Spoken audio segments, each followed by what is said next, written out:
Hello students, Kumar study circle में आप सबका स्वागत है। मैंने कहा था आपसे कि कांस्टेबल परीक्षा को रेगुलर में जारी रखूंगा। तो रेगुलर को आगे बढ़ाते हुए छत्तीसगढ़ राज्य को जो मैं पढ़ा रहा था, तो इसमें मेरा दूसरा वीडियो छत्तीसगढ़ से संबंधित है ना। छत्तीसगढ़ संबंधित ये दूसरा वीडियो मैं आपको दे रहा हूँ। पहला वीडियो मैं डाल चुका हूँ। अगर आप देखना चाहते हैं तो आप जाइए मेरे प्ले लिस्ट में जाना, जिसमें पुलिस छत्तीसगढ़ पुलिस या कांस्टेबल भर्ती 2023 वाला जो प्ले लिस्ट होगा उसको आप दबा के देख सकते हैं। तो आगे बढ़ते हैं हम लोग। और छत्तीसगढ़ राज्य का गठन कैसे हुआ उसको हम लोग देखेंगे, तिथि वाइज देखेंगे। और सबसे इंपॉर्टेंट चीज यार, उस चीज को मैं बताने की कोशिश कर रहा हूं जो आपको देखना है और समझ के जाना है और दिमाग में बैठाना है। बाकी फालतू चीज को आप बेकार हटा दीजिए। बटन बढ़ाना है अपने ऊपर और कुछ नहीं है। तो चलिए एक एक नजर हम लोग देखते हैं कि छत्तीसगढ़ का हमारा गठन कैसा हुआ और इतिहास क्या था। तो राज्य के गठन के बारे में बात करते हैं तो हम यहाँ पर पाते हैं कि सबसे पहले तिथि क्रम राज्य की मांग और इतिहास की बात करें तो 1861 में सेंट्रल प्रोविंसेस का गठन हुआ था।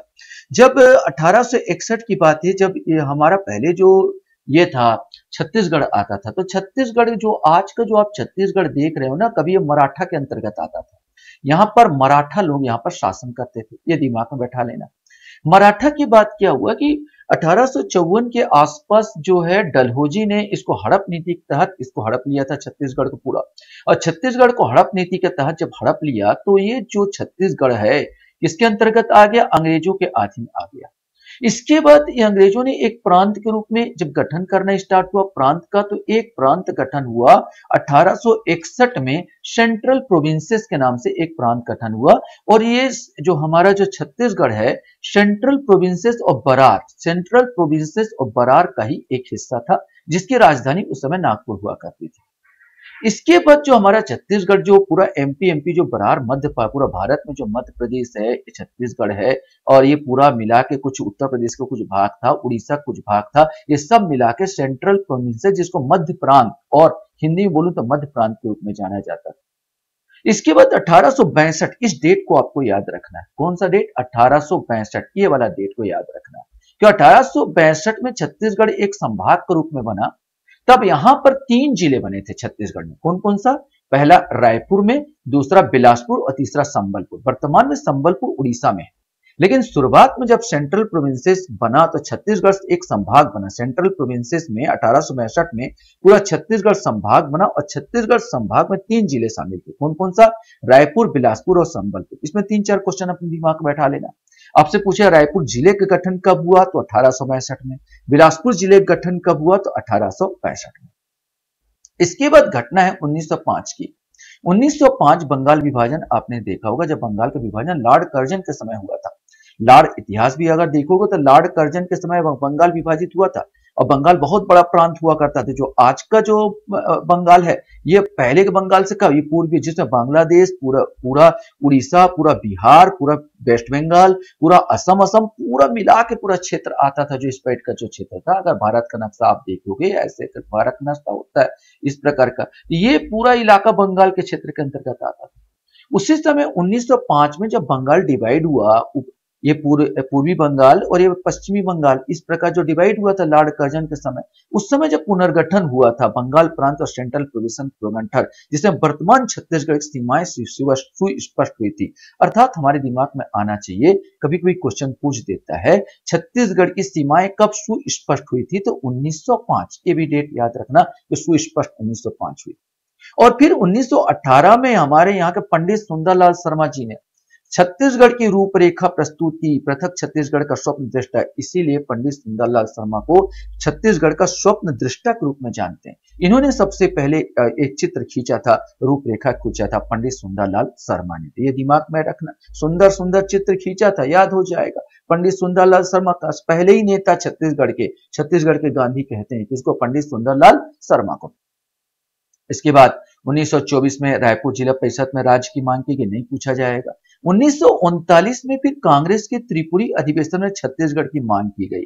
त्रिपुरी अधिवेशन में सुंदरलाल शर्मा ने ही मांग की थी, मैं आपको बता दूं, छत्तीसगढ़ की। और एक चीज दिमाग में बैठा लेना, 1939 में त्रिपुरी, जो जबलपुर साइड पड़ेगा, वहां पर जो अधिवेशन हुआ तो उसमें कांग्रेस के अध्यक्ष, या इतिहास अगर देखोगे तो कांग्रेस के अध्यक्ष कौन थे?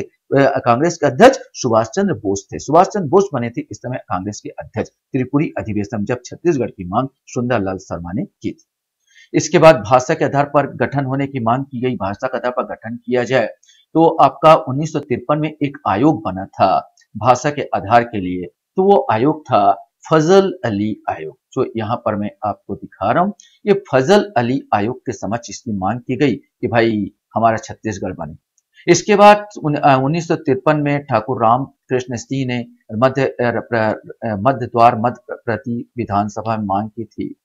फिर एक और इम्पोर्टेंट है, मांग होती रही, लेकिन 1956 1 नवंबर 1956 में जो फजल अली की रिपोर्ट आई थी, तो 1 नवंबर 1956 की डेट है। 1956 में क्या हुआ, 1 नवंबर 1956 में यह हुआ कि मध्य प्रदेश एमपी का गठन हो गया। यह एमपी का गठन जब हुआ तो उसके साथ छत्तीसगढ़ समाहित था, लेकिन छत्तीसगढ़ अलग से गठन नहीं हुआ था। इसके बाद इसकी मांग बढ़ती गई और एक और आता है 1956 में छत्तीसगढ़ महासभा का गठन राजनांदगांव में हुआ था। एक क्वेश्चन पूछता है भाई छत्तीसगढ़ का महासभा गठन कहाँ हुआ था, तो राजनांदगांव में, जिसके अध्यक्ष कौन थे, खूबचंद बघेल। एक इंपॉर्टेंट रखना, अरे महान लोग में कुछ न कुछ खूबी होती है, ऐसे याद करो। महासभा, छत्तीसगढ़ महासभा, महान लोगों में कुछ न कुछ खूबी होती है, तो खूबचंद बघेल याद हो जाएगा। और अन्य सदस्य दशरथ चौबे, केवलभूषण ठाकुर। और यही खूबचंद बघेल ने भ्रात संघ की स्थापना भी की थी 1967 में। ये दो चीज याद रखना, संस्थापक खूबचंद बघेल थे। फिर 1994 विधायक गोपाल परमार मध्य प्रदेश विधानसभा में अशासकीय संकल्प पारित के, छोड़ दो, कोई मतलब नहीं है। 1995 भी, ये भी छोड़ दो। 1995 छत्तीसगढ़ अस्मिता संस्थान की स्थापना। 1998 1 सितंबर को राज्य विधानसभा द्वारा सुझावों के साथ मध्य प्रदेश पुनर्गठन विधेयक 1999 राष्ट्रपति को भेजा गया। यहाँ पर इसके अलावा यहाँ पर जो मेन आपको देखना है कि भाई राज्य का गठन किस प्रकार हुआ।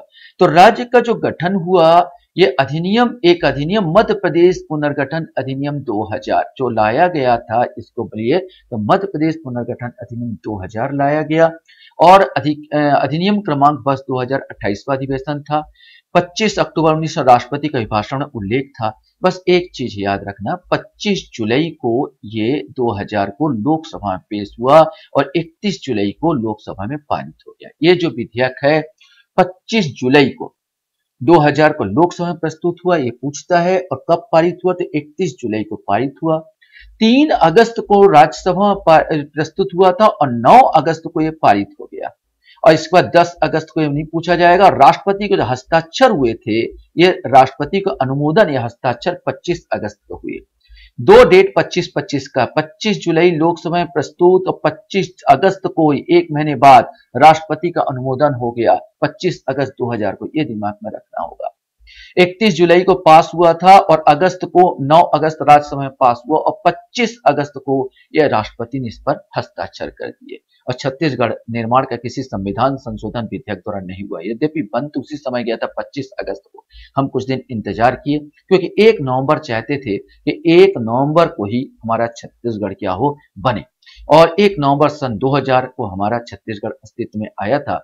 तो यहां पर एक चीज है, उस समय जब हमारा छत्तीसगढ़ अस्तित्व में आया तो संभाग उस समय 3 थे। ये याद रखना कि संभागों की संख्या कितनी थी, तो संभागों की संख्या उस समय हमारे यहाँ पर 3 थी, ओनली रायपुर, बिलासपुर और बस्तर। उस समय जिले जो थे मात्र 16 जिले थे और तहसीलें थी मात्र 98 तहसील थी।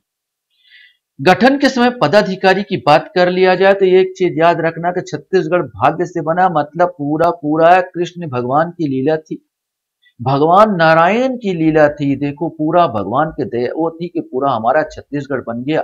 तो नारायण नारायण करके याद करो, नारायण तो KR नारायण राष्ट्रपति। अटल बिहारी किसका नाम है, यही नारायण का नाम है भाई, अटल बिहारी। अटल यहाँ पर तो अटल बिहारी कौन थे, अटल बिहारी हमारे यहाँ पर उस समय प्रधानमंत्री थे। तो अटल बिहारी की ही यहाँ पर लीला थी, यहाँ पर नारायण की लीला, अटल बिहारी की लीला।